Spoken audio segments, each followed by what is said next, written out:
اهلا وسهلا بكم في الحلقه الرابعه من سلسله حلها في ثواني. والنهارده هنعرف مع بعض ازاي نجيب حاصل ضرب اي عدد مكون من رقمين مضروب في 9. وعشان الفكره تبان تعالوا ناخد مثال.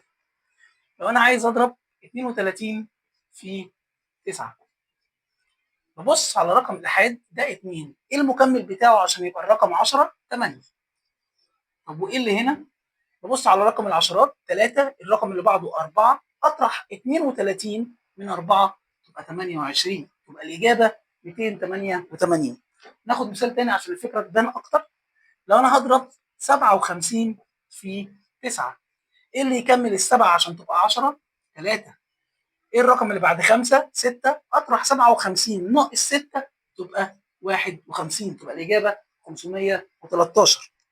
ناخد مثال تاني. لو انا عايز اضرب 93 في 9، ايه اللي يكمل الثلاثه عشان تبقى 10؟ 7.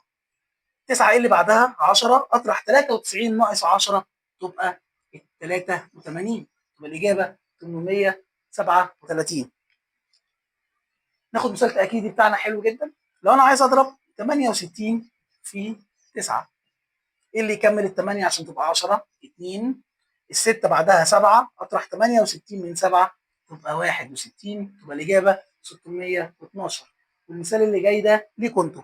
لو انا عايز اضرب 17 في 9 تبقى بكام؟ اعمل لايك وفولو وشير لاصحابك عشان يستفادوا.